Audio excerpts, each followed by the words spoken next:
Hello বন্ধুরা, welcome back to my channel Rinku Tamal ব্লগে সবাইকে স্বাগত। আবার একটা নতুন ব্লগ ভিডিও নিয়ে চলে এলাম তোমাদের সামনে। তো এখন দেখতে পাচ্ছ আমরা রেডি হয়ে পড়েছি। আমরা কোথায় যাচ্ছি বলো তো? হ্যাঁ, আমরা যাচ্ছি মেলায়। কিসের মেলা? এখন চলছে আমাদের জন্মাষ্টমীর মেলা। এদিকে দেখো বাবুসোনাও রেডি হয়ে গিয়েছে। তো আমরা এবারে বেরিয়ে পড়ব। তো দেখো বলতে বলতে আমরা বেরিয়ে পড়লাম। দেখো, তো এবার আমরা যাব। আমাদের বীরভূম থেকে একটা কাকু আসছে, সমীরণ দাস বাউল। তো দেখো আমরা চলে এসেছি। প্রথম কাকুর সাথে দেখা করলাম, কয়েকটা সেলফিও নিলাম। তারপর যাব আমরা মেলায়, কৃষ্ণ ঠাকুরকেও দেখাবো তোমাদেরকে। তো কাকুকে বলছিলাম যে আমাদের বাড়ি গিয়ে খাওয়া দাওয়া করবে একদিন, তারপরে তুমি বাড়ি যাবে। তো কাকু বলছে যে না, আমার আরেক জায়গায় ওকেশন আছে, তো সেইখানে আমাকে যেতে হবে। তো এখন যাব না, পরে যাব। তো যাই হোক, কাকুর সাথে অনেক কথা হলো। কাকুর স্টেজে যাবে, রেডি হচ্ছিল। আর এদিকে চলে এলাম আমরা গোপাল ঠাকুরকে দেখতে। তো এই দেখো প্যান্ডেলটা হয়েছে, আর এখানে সব দিদিরা বসে আছে। তো এখানে দেখো কত সুন্দর প্যান্ডেলটা হয়েছে। এখানে দেখো গোপু সোনারা সব এখানে বসে আছে। তো এখানে আছে গোপাল সোনা আছে 8 জন। তো দেখো তোমরা ভালোভাবে দেখতে পাবে। তো এখন 8 জন নেই, এখন রয়েছে 4 জন। হ্যাঁ, তো শেষের দিন দেখলাম যে 8 জন। তো যাই হোক, কিছু মনে করো না, কারণ আমি শেষের দিন দেখেছিলাম 8 জন, আর এই ভিডিওতে 4 জন দেখা রয়েছে, সরি। তো দেখো এদিকে বাবুসোনা প্রণাম করছে। আর ও না ঠাকুর দেখলে আগে প্রণাম করে, বরং আমরাই এখন ঠাকুরকে পেরিয়ে চলে যাই, প্রণাম করতে ভুলে যাই। তো ও ছোট শিশু হয়ে পরেও ঠাকুরকে দেখে প্রণাম করে। তো এই দেখো আমরা মেলার মধ্যে চলে এলাম। তো এবার তোমাদেরকে দেখাবো যে সমীরণ দাস বাউল তো কোথায় ও তার প্রোগ্রামটা হচ্ছে। তো এই দেখো কত কত লোক, অনেক দূর থেকে লোক এসেছে। কমিটির ছেলেগুলো খুব দায়িত্ব পালন করছে। তো এদিকে দেখো মেলা পড়েছে, এদিকে আইসক্রিম খেলনা দোকান টোকান সবই রয়েছে। আর এখানে বাবুসোনার জন্য দুটো হাঁসের বাচ্চা নিয়ে নিলাম। তো হাঁসের বাচ্চাগুলো খুব সুন্দর, দেখো কত কিউট। আর এগুলো কিন্তু বাদ ছিল, ঠিক আছে। তো এবার আমি তো কাকুর সাথে যে দিদিভাইটা এসে, সেই দিদিভাই স্টেজে উঠেছে, সেই দিদিভাই গানটা আগে শুনে নিই আর তোমাদেরকেও শোনাই।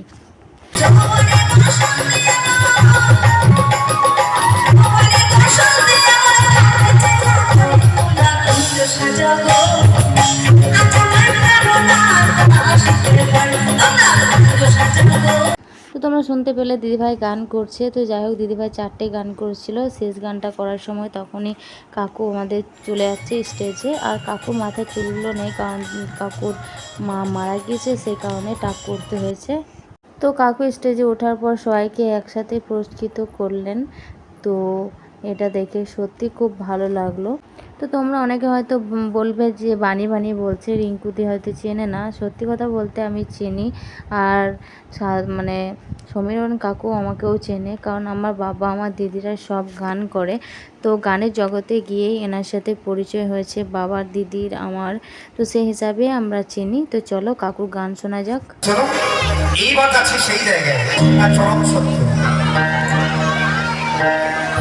কত সাধনার ফলে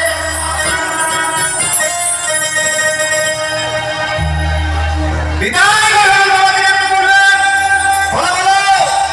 গোবিন্দ গোবিন্দ কি ওর হরে কি শ্রীমতী রাধা রানী, যিনি প্রেম শিখিয়ে দিয়েছিলেন আমার ভগবানকে।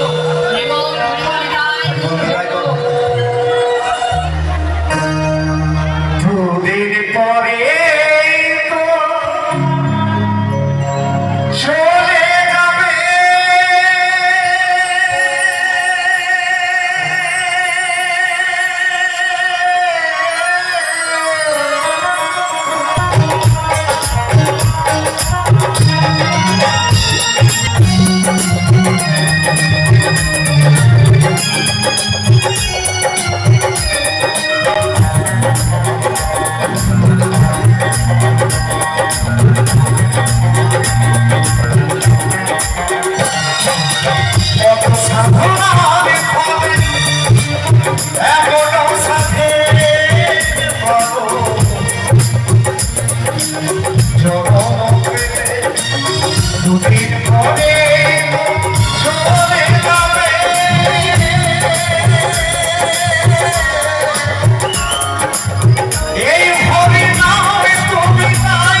বন্ধু কাকুর গান কেমন লাগলো? আমার তো খুব ভালো লাগলো, তাই 100 টাকা পুরস্কৃত করলাম। আর কাকুকে বললাম যে বাড়ি যাওয়ার সময় যেন দেখা করো। তো আজকের ব্লগটা এই অবধি, টাটা, বাই বাই।